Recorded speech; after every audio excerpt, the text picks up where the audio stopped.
Brian McCormack and Deryk Engelland here with you. Ruben Guerrero-Torres on the other side of the glass, spinning the ones and twos. And we have Rachel, Justin, and Ron around the room telling Deryk and I what to say. It's great to have you with us. The Vegas Golden Knights continuing their road trip in Ontario tomorrow night against the Toronto Maple Leafs, which is a challenging road trip for the VGK. VGK have hit a bit of a rough patch over the last couple of weeks. We will discuss, talk about some of the bright spots, some of the players who have returned to the lineup, Shea Theodore in particular, who's had a really good return for the VGK, and some good NHL news over the weekend as well. A lot to talk about, and so we will. Deryk, great to have you in studio. Great to be back. If you look at the VGK over the course of the last couple of games, again, it's been a bit of a dry patch, and it certainly is making the Pacific Division interesting, not just because the VGK have had a little bit of a stumble here, but if you look around, the Oilers, the Canucks, everyone's kind of come down to earth a little bit, while the LA Kings, who a few weeks ago you thought were going in the wrong direction, they've won 7 of 10 and they're surging. So certainly important for the VGK to get their feet underneath them again on this trip, and the hope is that they, despite not winning in Ottawa on Saturday, a late goal to tie, to get to overtime in a shootout, to salvage a point, and to score with the goaltender pulled, which hasn't happened all that often this season for the VGK. Maybe that's the early indication of them starting to find their identity again. Yeah, with all the injuries, it's, you look towards Marchese, who hit his 30th. Carlson, I thought Stevenson had a big game, couple goals. You need those guys to step up and fill those shoes of the Stone and Eichel and those guys, and then the young guys coming up from Henderson. You need them filling a role, and they get the opportunity to show them what they have. So them stepping up and a couple more games under their belt, I think they're settling in well. Now this, we're on Fox Sports Las Vegas, but as always, simulcasting on our social channels as well, VGK digital channels. If you have any questions or comments, send them over. Rachel, Justin will let us know what you're thinking, and we will respond to them. So for the VGK, again, a good game for Chandler Stevenson. He scores twice. He scores the late goal to tie and send it to overtime. It is a game where the Golden Knights surrender a 2-goal lead, which is not what you want, of course, but again, getting a point important. And for Bruce Cassidy after the game, he spoke about the fact that he thought the team defended better. Now you look at the 2-2 goal for Ottawa. I think it was Drake Batherson is on a turnover by Alec Martinez. That's a bit uncharacteristic, but in general he thought they did a much better job in their own end than they did against Toronto, which was a game that was a lot more lopsided. Yeah, you go back to the Toronto game. That first 10 minutes, I thought it was pretty even. VGK had a lot of chances, but then turnovers crept in. You can't turn the puck over against a team that's that offensive. So I think that really got them behind the 8 ball, and then they were chasing the game where you open it up a little bit and you're giving them more opportunities at high skill. And Ottawa's bottom of the division, but they have a lot of talent over there too with the young guys and Giroux and those guys. So to steal a point out there, it's a good thing, the start of the road trip, but they definitely got to tighten up and almost have perfect game defensively and turnovers and stuff. And part of this too is, it hit me when I saw talk of finding identity, getting back to what the team does well. That's going to happen to any team during the course of a season. You're going to get a little bit loose. You need to tighten things up. That's to be expected. But if you look at the structure of this lineup, you're bringing players back in like Shea Theodore, who have been out for so long. Now, that's a positive. You want to bring him back in. It's not like he has a lot of learning to do to reacclimate himself. But the entire fourth line is an HSK line with Sheldon Rempel, Byron Frais, Mason Morelli. When you talk about getting back to what the team does well structurally, or getting back to what the team does well in terms of personality, there's going to be a bit of a gap when you're literally subbing out a third of the lineup with new personnel. Even if the HSK plays the same system, you're literally bringing people into a heightened role. It's not necessarily going to click instantly. So again, being able to battle back and get a point in Ottawa, I think, is also an important stretch in which you're getting more people acclimated, because it looks like it's going to be this group for a little bit now. Yeah, you want those guys to step up that are coming up, and I think having them all on the same line, it's beneficial. They've played together in Henderson, and they know each other a little bit more. So I think they'll just get more and more comfortable as the games go on, and you can lean on them a little bit more. And but you need those top end guys to pick up the slack from the missing Eichel and Stone, and then the back end. You look at the turnovers and stuff, and they're so good defensively. You need that group to really tighten the reins and take over. Getting Theodore back, he's just going to get better and better as he gets the rust off from being out, and guys like Petro and Martinez, McNabb, the whole decor. They got to, I think, rally the troops and play good defensively, and then chip in offensively as well. Now, some of the challenges that the Golden Knights are trying to overcome, again, with personnel, and I spend all my time with the Silver Knights. The Silver Knights this past weekend in Colorado had 3 players called up from Savannah, a couple of players on professional tryout agreements, which is to say everyone is trying to find personnel on the fly to fit into the right spot during this stretch for the Silver Knights and the Golden Knights, where there's a lot of injuries and a lot of call-ups. But for the Golden Knights, their challenges, again, it's stretched back. They are now, it's 1-4-1 over their last 6, and that is obviously something that needs to be corrected no matter what area code you're playing in. But for the Golden Knights, it's been a particularly difficult stretch at home. They've lost 4 straight home games, and again, the one against Toronto was a bit lopsided, but even the Minnesota loss earlier in the month, the Carolina loss, these are games where the Golden Knights usually are able to find their stride within hockey games and kind of play at their pace, set the tone themselves. Didn't happen. Now, rarely you're going to say the road trip to Toronto and Boston is a good thing. Like, okay, great, we'll be able to get ourselves right there. Yeah. But sometimes there is a good time to get out on the road and to face challenges. And I think especially a rematch against Toronto, where the Maple Leafs had their way at T-Mobile Arena, facing them a week later in Toronto, it's a challenge for sure, but it's a challenge that should be a welcome one. Yeah, no, definitely, especially the way Toronto ended up. Everyone, I think, as a whole group from the goaltender out, knows they can play better against Toronto. They got to tighten up defensively. The turnovers, you got to live to fight another day. Get it out of our zone into their zone. Get back to the simple hockey, and when there are plays to be made, make them. Obviously, there's still a lot of high-end talent in the lineup, but you got to play sound defensively against a team like that. And I think even go back to the Nashville game. Nashville loses 9-2 at home before that game, so they're going to be at their best. I think they were supposed to come into town early, and that got canceled. So you knew they were going to come out flying, and Carolina and Toronto, all top-end guys. So I think missing those key guys, you definitely got to tighten the reins around everything else. Now look at guys who have really picked up the offense and have carried this team a little bit over the course of the last few weeks with the absence of Mark Stone now, and of course Jack Eichel's been out for a while. You hope that he's the one who might be the next to rejoin the group. But in the meantime, Jonathan Marchessault has been so strong. Again, got the scoring started in Ottawa. He's a 30-goal scorer now for the third time in his career. I don't think that goes under the radar, just how good Jonathan Marchessault has been, but at the same time, perhaps this is a season where he's had more, and will continue to have now, a little bit more burden on him than usual, and he continues to produce. Yeah, I think every year that Marchie's played here, and even you go back to his Florida days, you know exactly what you're going to get from him. He produces every year. He's a shoot-first guy, which when the high-end guys are out, you need that. You need the guy that's going to take the puck and get it to the net and score. He's got such a great shot. He's going to the dirty areas. He's scoring not just with his shot, but rebounds, being in front of the net. So he's really, I think, taking his game to another level. He's known for the outside shots and stuff, but now he's scoring goals from the crease and stuff like that. So that's just going to make those goal totals, I think, go up. I think he's going to hit 40 this year easily. He's only 10 away. So, you know exactly what you're going to get, and that's a guy you want out there on your team. So, over the course of this week, Golden Knights are going to have Toronto tomorrow. They're going to have Boston on Thursday. Those are going to be 2 tough road games for sure. They're going to need scoring. They're going to need the back end as well. And when we come back, we'll talk about the VGK blue line getting stronger with the addition of Shea Theodore and just how much of that burden is going to fall to them during this road trip this week for the VGK. But first, folks, while I have you, let me make sure that you have plans for tonight, because if you don't, you should. The Harlem Globetrotters return to the Dollar Loan Center tonight. Check out the world-famous basketball stars as they take on the Washington Generals at 7 p.m. We have no idea how that one's going to turn out. The Washington Generals are certainly due. You may even get a chance to be a part of the all-new, fan-filled Halftime Skills Showcase.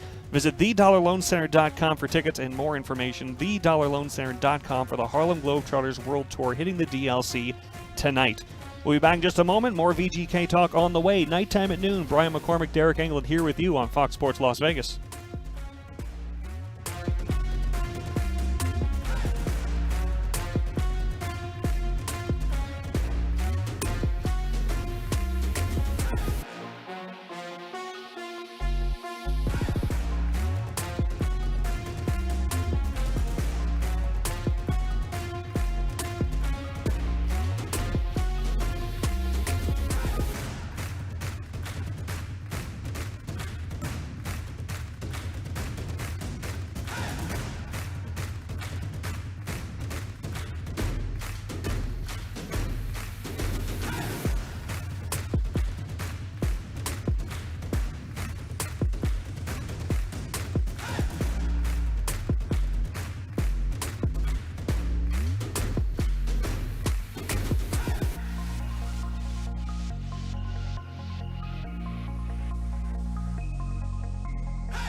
Golden Knights fans, the Foley Food and Wine Society was created to celebrate three of Bill and Carol Foley's greatest passions: world-class wines, exceptional cuisine, and magnificent travel destinations. Members of society will have access to an entire portfolio of properties around the globe and have the exclusive opportunity to join like-minded individuals who seek experience in the finer things in life. Join for free today and visit FoleyFoodAndWineSociety.com, FoleyFoodAndWineSociety.com. Brian McCormack, Deryk Engelland here with you on Fox Sports Las Vegas. This is nighttime at noon.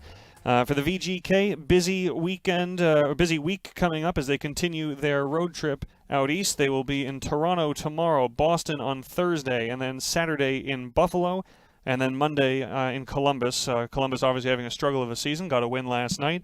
Buffalo kind of fits the mold of what you were describing with the Ottawa Senators from this past weekend, which is a team that's having a rough season, but expected much, much better of themselves coming into this year. And with that means you've got a collection of players that, despite the standings being disappointing, are good players, highly thought of, on the rise, and can give you a scrappy outing on any evening. So while we're focused on Toronto and Boston right now, the whole week is a challenging week. Yeah, no, for sure. You can't take those teams lightly. Buffalo, they could come out and score 2 goals or 10 goals. You know, they got the offensive there. Columbus as well. They got some good guys there. Bringing in Johnny Gaudreau, who I played with in Calgary. Great guys. So you can't take those. You can't look past, obviously, Toronto and Boston, because you know what you're going to get with them. But it's tough two games to close out a road trip as well. Now, when we talk about the VGK, who again, wins have been a little hard to come by of late, obviously that's the time when you're going to want veterans in the room to run the room and to take over. And certainly the Golden Knights have that in their dressing room. But at the same time, part of the challenge they have right now is that some of those voices, Mark Stone's in particular, are not available to them. So again, the personnel's in the room. But as a veteran player yourself, when you were in those kinds of stretches, how do you stop the bleeding? Yeah, I think just collectively a team, you got to all buy in and to play the right way. You know, not take a gamble in the game where turnover leads to a goal and it kind of deflates you. You know, you got to play that sound defensive game. You got to, chip pucks in when, 50-50 pucks and chip it out of your zone and, live to fight another day. If there's not something there to create something, you got to put it in the right spot so you can get it back and go to work and grind out some wins.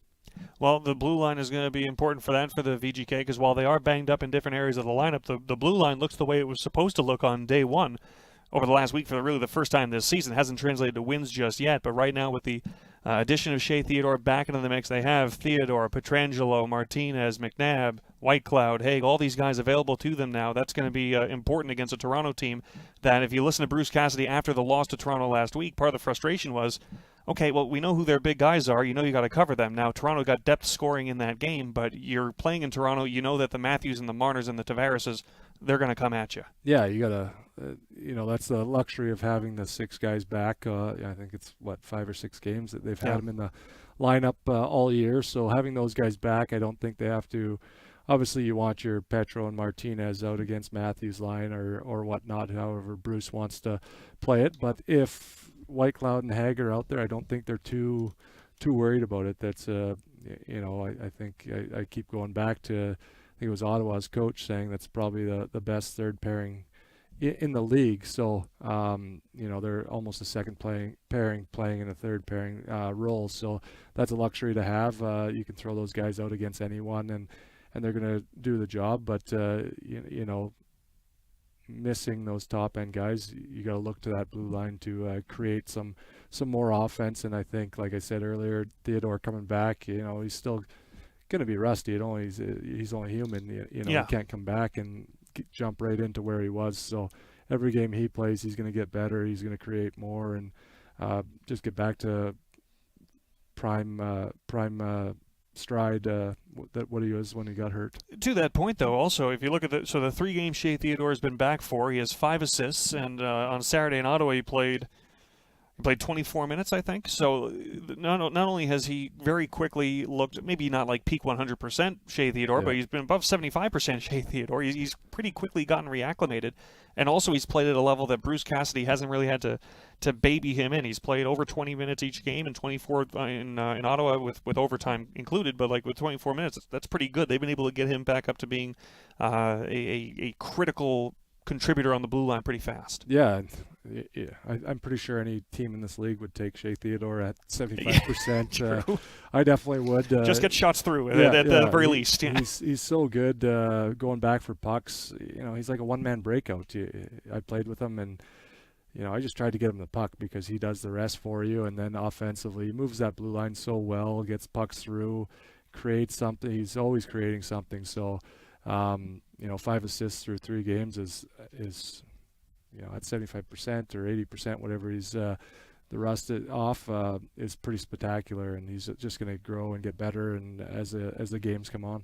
We talked about Jonathan Marchessault in the last segment. Shea Theodore has been a good addition. Another guy who's been steady Eddie, but also was a guy you were waiting to get back in the lineup. In the month of February, he's been terrific, is William Karlsson, who has, I believe it's 7 points in the last 8 games now, but he has been just so steady. And I think we were all reminded, and it feels wrong to say it because you shouldn't have to be reminded, but going to the playoffs last year, William Karlsson got so many accolades for being a good offensive contributor, but we talked about it so much as a defensive centerman, a 200-foot player, and then in the playoffs, he reminded you, like, no, I can drive games. I can take over offensively. Yeah. And this year we've seen so much more of that, but this month, again, with guys out, you need your veteran producers to be producers, and William Karlsson has taken on a lot of that responsibility as well. Yeah, I think I've said it from day one. He's reminds me a lot of Jonathan Toews. He plays that defensive centerman role, but offensively he's very gifted too. He's got a great shot, very fast, plays all situations. So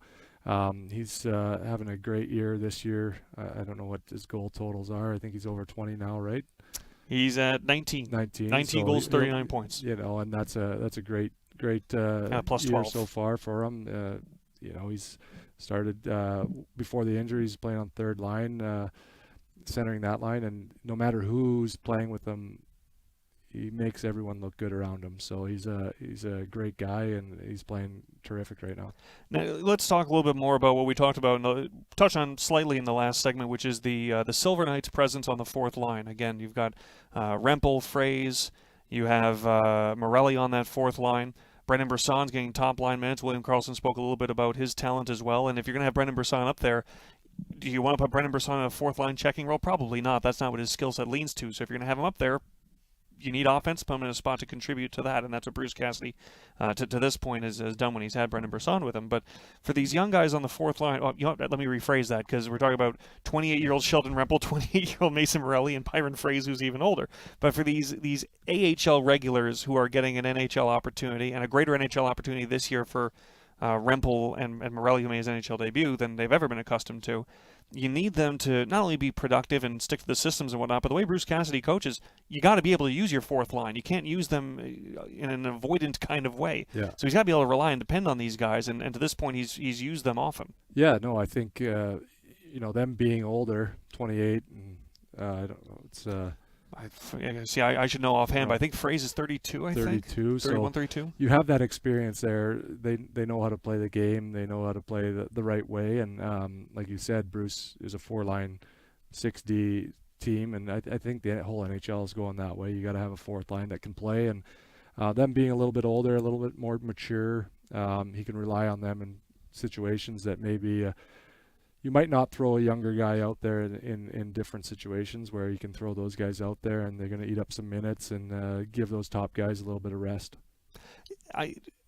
Your thoughts for guys in this position as well, and I think we've talked this way about Jonas Rondbjerg in the past as well, where, hey, if you're up with Bruce, if you're getting points, terrific. Yeah. Turn down offense, of course.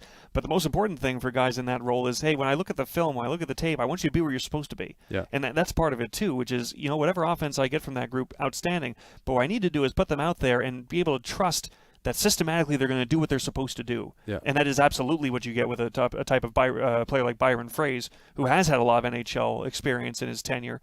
And I think Bruce Cassidy thinks that he's the kind of guy he can rely on. The flash isn't what's important.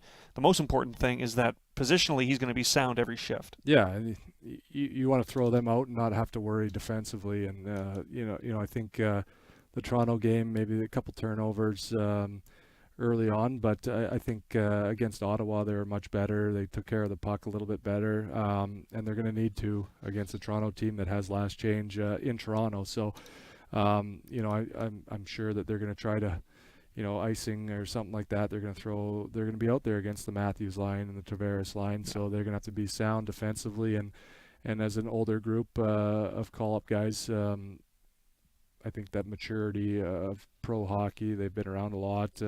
Morelli's won in Hershey last year, so he knows what it's going to take. And as long as they're solid, like you said, defensively and in the systems, the points, if they get them, are just a bonus. You mentioned turnovers. That is going to be so important against Toronto because obviously we're aware of what their offensive firepower is. But you look at some of the goals that Austin Matthews scores, and he's at 51 now. I think he's still at 51. He might have scored 5 minutes ago. Yeah. But he's so much of what he does, he'll score off the rush, great. He'll score off the wall, great. But it's on and off his stick so quickly. Yeah. You don't need to make a big mistake. You just need to cough it up somewhere.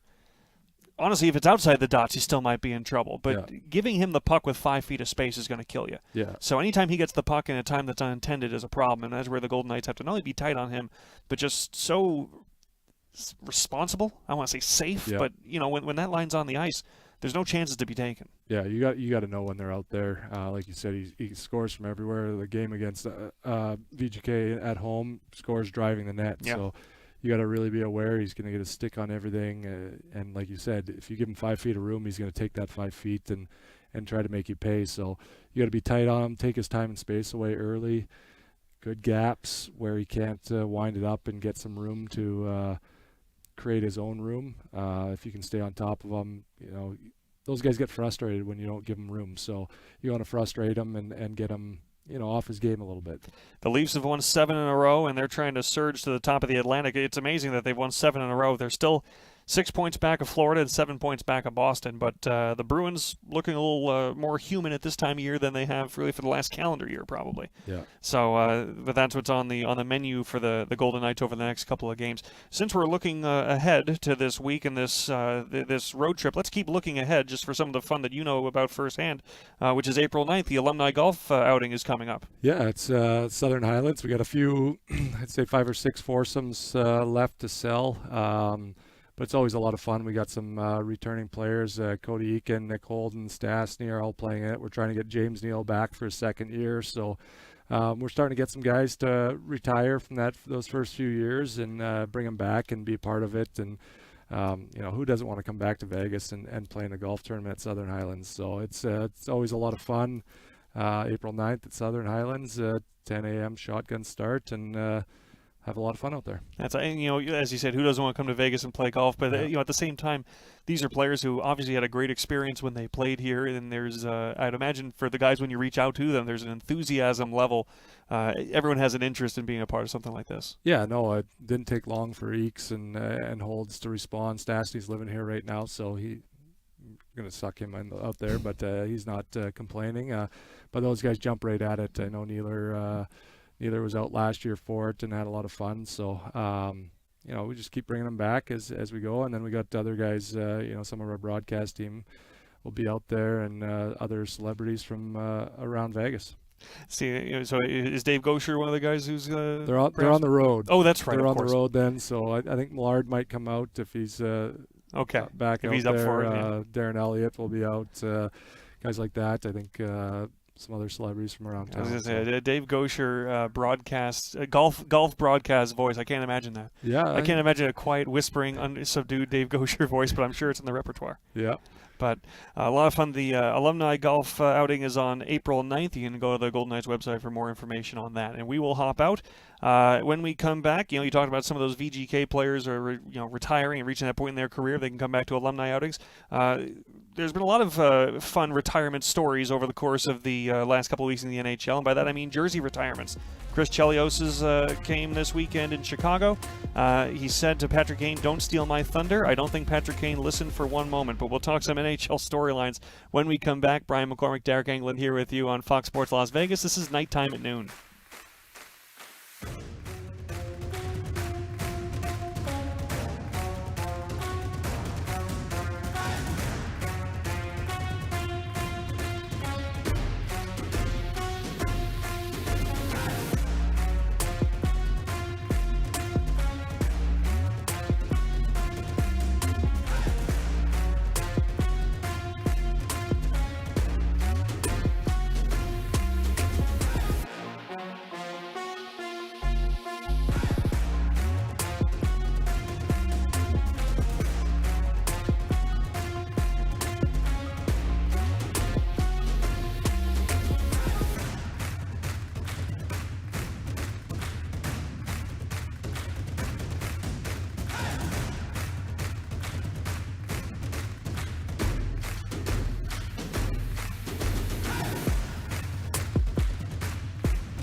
VGK fans, if you're in need of some new gear for the next game or you want to show your VGK spirit, visit one of the Vegas Golden Knights official team stores, vegasteamstore.com. That's vegasteamstore.com.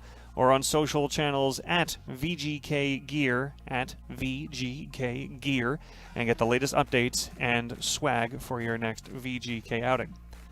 Inside Studio 31, nighttime at noon on Fox Sports Las Vegas. I'm Brian McCormack. He's Deryk Engelland. Deryk, it's always great having you in studio because obviously, we see you here, we see you on the VGK broadcast. You're doing alumni work, but sometimes you're also jet setting all across the continent for tennis for your kids. How's it been going? It's going good. My son's won those last three singles tournaments that he's been in. It seems like that's half my life right now is carting him around for tennis tournaments. And, we got to go to Spain in November to the Nadal Academy for 10 days. So that was pretty cool. And, since then he's just been, climbing up and getting better each day. So it's fun to watch. I said all across the continent. I'm always selling you there. All across the globe for that. But how much of a tennis expert were you before your son got so actively involved? And how much of an expert are you now that it has taken over half of your life? Absolutely zero before. And I wouldn't say I'm an expert at all. I know the basic stuff a little bit, to give him pointers and stuff, but I'm leaving that to his coaches and stuff like that. But it's just fun to watch. I never really got into tennis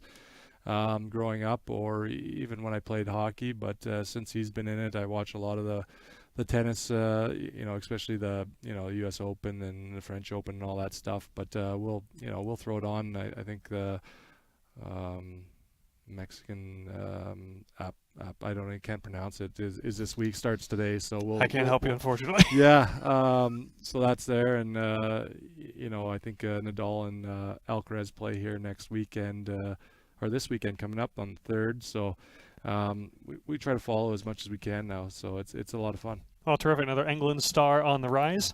And next, we'll just make this a regular segment when you and I sit down together. What did you learn about tennis this week? Man, he's 11. I can't beat him, so it's I need some lessons. We'll have him come in and sit down next time. Well, let's take a look around the NHL news world. We've talked a lot about the VGK and their upcoming, or their continuing road trip in Ontario.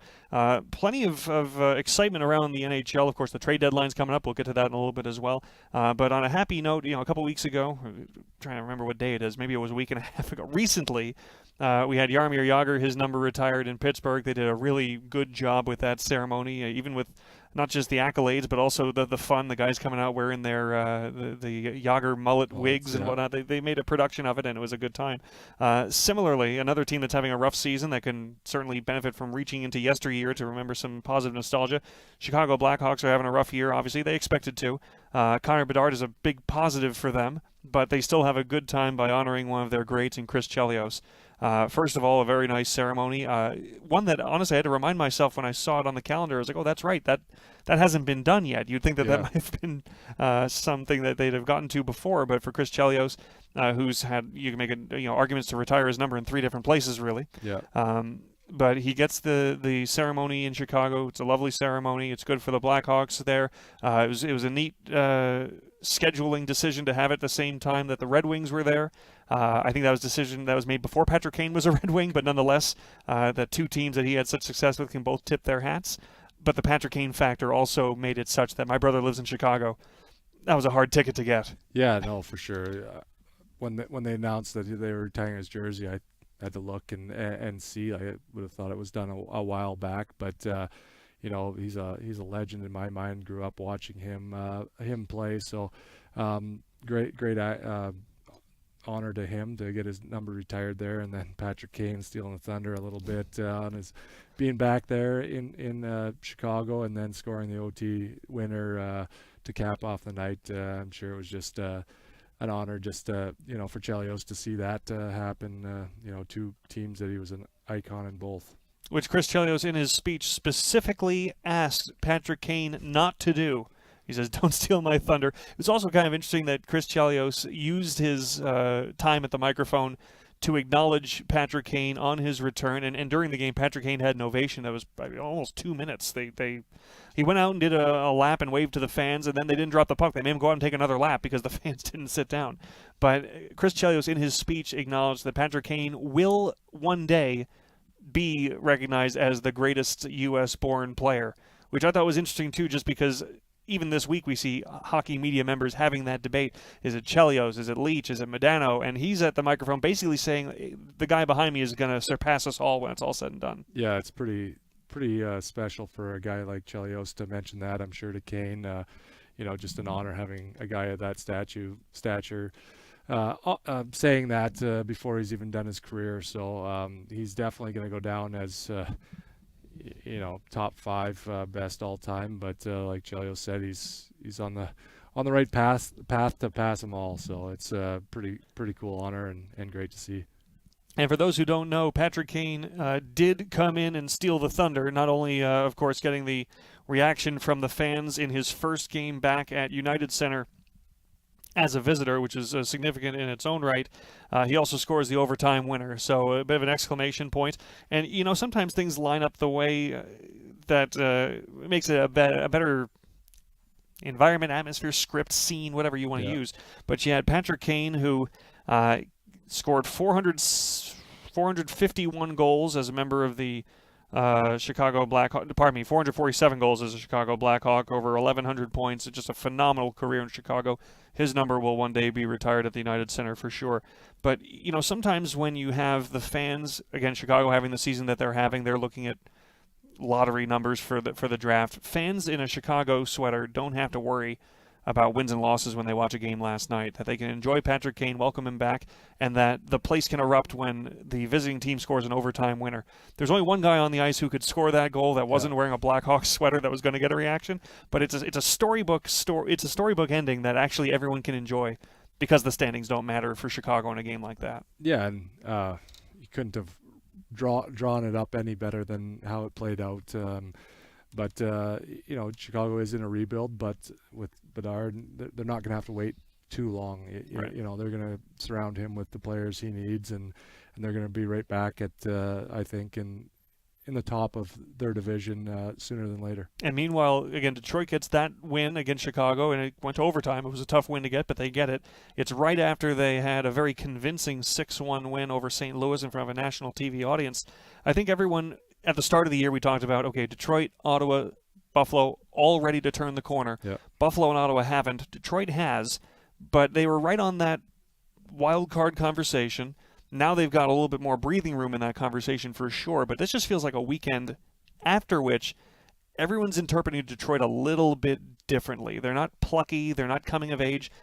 They're interpreted after this week of just being flat out good. Yeah. And especially in that wild card conversation that they're currently in, if it were to, if the standings were to stay the way they are, who wants to run into Detroit in the first round? Yeah, you never know what you're going to get from them. They can knock off some of the best teams out there. So they're kind of in, I think, a couple of years ago, Detroit was in where Chicago is now, where they drafted really well and almost sped up their rebuild. Like these young kids came in and highly skilled. It almost, I don't want to say Datsuk and Zetterberg days when they were young, but it's almost how they look. Those young guys coming up are so gifted there, and they sped up the process of the rebuild because of those guys have matured so quickly. And it shows how important that is if you're in Chicago's shoes. Again, Connor Bedard, a drafted Connor Bedard, and they have a couple other good prospects too. The Korchinski kid on defense. They've got good pieces and a lot to be excited about, but it's still going to be a process. But you can handle that really well, and in a few years see yourself looking like Detroit is, or you can handle it and look at Buffalo, and they haven't made the playoffs since I think it's 2011 now. So it's important to do the right things in these developmental steps. But a fun night in Chicago. It also made me think to myself, again, Chris Chelios' number of time, I thought that would happen a little bit earlier. I try to remember Chris Chelios' career can really be compartmentalized. There's an entire Montreal chapter that's impressive. There's an entire Chicago chapter that's impressive. And then a Detroit chapter where he was surrounded by fellow Hall of Famers and what they accomplished. But I try to remember what the status was, the departure when he left Chicago. I don't know if there was things that needed to be worked out between them, but whatever it was, again, last night was fantastic. The curiosity I had, though, was who else would be on that list of Chelios getting his number retired? You played in the league, and you're like, I thought that might have happened already. Yeah. I had to take a look. Who else? Who would be the next candidate then because Yager would fall under a very similar category. Yeah. Oh, in Pittsburgh, they finally got around to Yager. Isn't that great? Isn't that wonderful? Who's still out there that you would have thought that their number was already retired and it hasn't been done? I did a little bit of Googling, and the one that seemed most prominent to me was Dave Anderchuk, who played, I think, 12 seasons in Buffalo. The only guys in most categories ahead of Dave Anderchuk in Buffalo have a statue out on the sidewalk outside. So that seems like one that everybody wants. It hasn't happened yet. Maybe it's the next one. Yeah, you mentioned that, and I was kind of surprised that he hasn't been honored there. He had a lot of great years, did a lot of great things there. So once you mentioned him, I would expect that maybe they do that sometime soon. And there's different attitudes too. I remember, again, being from New York, you're just a little more familiar with these things. But for the longest time, the Rangers had 3 numbers retired.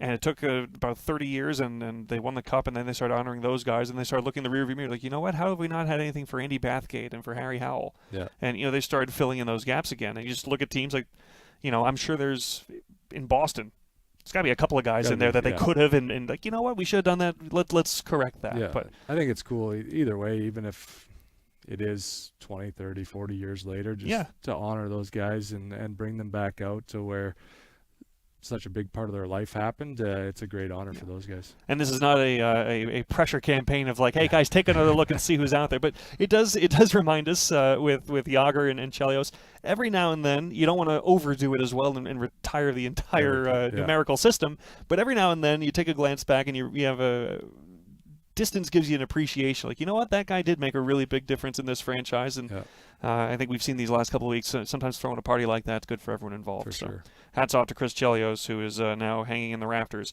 at United Center. We'll stop out. When we come back, we'll talk a little bit trade deadline. There's certainly some players that have been talked about for months and are being spoken about still.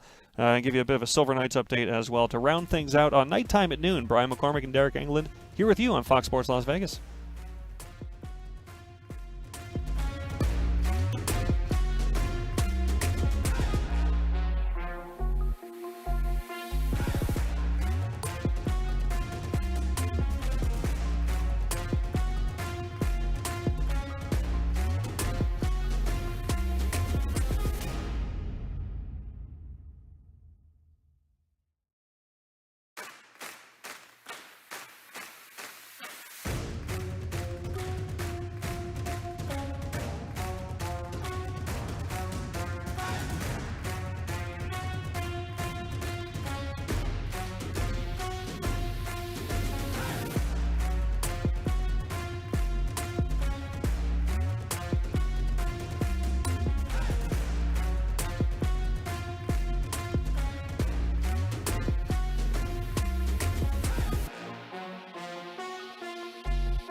Golden Knights fans, get some fresh air and escape to Rock Creek Cattle Company, located in the heart of Montana. This hidden gem is a 28,000-acre cattle ranch that has amenities catered for the entire family, including a world-class golf course, fly fishing, horseback riding, and more. Exclusive memberships and real estate opportunities are available right now. Visit rockcreekcattlecompany.com. That's rockcreekcattlecompany.com. Back at Studio 31, Brian McCormack, Deryk Engelland here with you. Final segment of Nighttime at Noon. We have Justin and Rachel in the wings watching the social feeds for any questions that might be launched our way. Do we have any, guys? We never do, because we cover things that thoroughly, and it always makes me proud. Well, we talked a lot about the goings-on in Chicago over the weekend, broadening out, zooming out a little bit for the NHL at large. The trade deadline is coming, and there are a couple of teams that I think have been kind of in the crosshairs of being teams that are going to sell all year long. And as we get closer and closer to the deadline, they probably still are, but it's amazing how many of those teams have kept themselves very, very competitive. The Philadelphia Flyers right now are in playoff positioning. They've been talking about moving guys like Scott Lawton. Sounds like they still probably will, but their decision is much, much harder.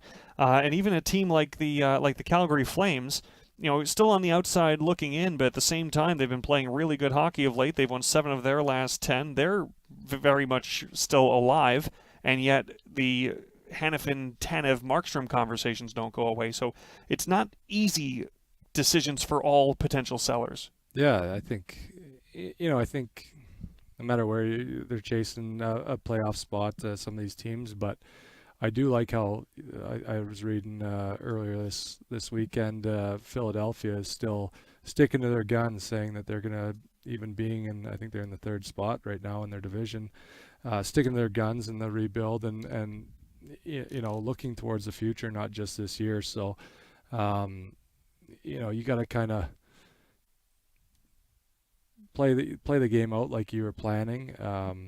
Calgary's in that. You hear a lot about those three guys getting dealt. They already dealt Lindholm to Vancouver. So, I think a lot of these teams will still sell off some of the things and get some good returns for them. There's a lot of the big teams that are willing to move some good pieces to get those guys. So, the trade can work out for both sides. Another team that finds itself again in that hard to commit to what we are window is Nashville. Yeah. They've played much better of late, and the conversations of is UC Saros available? That's a much easier conversation to have, or at least a much easier conversation to bring up, to allow, when you have a guy like Yaroslav Askarov, who's the goaltender in Milwaukee. They had their winning streak snapped last night at 19 straight, second longest winning streak in AHL history, and during that span he had 5 shutouts. So it's not as though there isn't some sort of an heir apparent there. Yeah. But again, just another team that can't 100% commit to offloading its talent,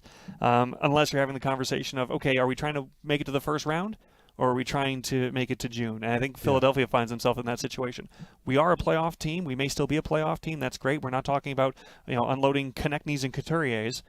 But if we don't think we're going to win in June, and we were approaching this year as being still a retooling, a rebuilding, if we're ahead of schedule, that's great. It doesn't mean you should abandon the plan for what might be able to happen if you get into the dance. Yeah, especially, you're Philly, if they can stay in that 3rd spot, whoever's in 2nd could be in 1st too. So it's a tough road to climb out of that. And like I said, I really like how they said they're sticking to their plan. And playoffs are, for some teams like Philly, getting in. It's an extra bonus during their rebuild and stuff. And Torts is known for having his teams play the right way, and they've played the right way even with Carter Hart out. They're finding ways to win. The game against Pittsburgh was a fun one to watch, 7-6. But after a 2-1 game the day before, a 2-1 game, yeah. So you want to play for this year, but you also can't sell off everything for the future. Yeah, and it's also interesting. Again, just different teams in different places. You have Philadelphia is 5 points ahead of New Jersey. But New Jersey isn't having a Philadelphia conversation. They're saying we went to the 2nd round last year. Our chips are much closer to the middle of the table. We've got to go out and do something. And it looks like a lot of their conversations do revolve around goaltending. Yeah. It's been their struggle, their weakness this year. They got Jack Hughes' start to the season. I think he was averaging like 3 points a game. if that injury changed everything. Yeah, that injury changed everything. But if he stays healthy, just him alone is, put him up there with the Sidney Crosbys, Connor McDavid's, McKinnon's, and stuff like that. So they're definitely, I think, going to push to.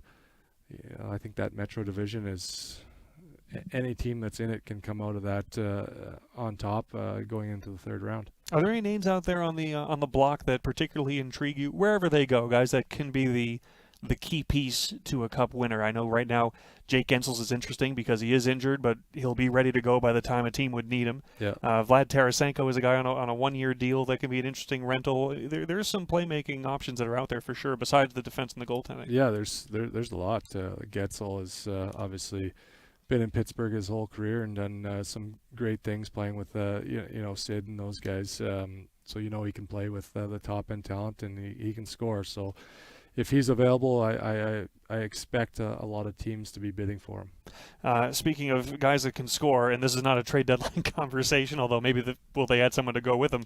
The job that the season Nikita Kucherov is having is insane, and he's the first player to cross the 100-point threshold. Right behind him, Nathan McKinnon has 96. Connor McDavid's having a horrible off year. He has 89 points.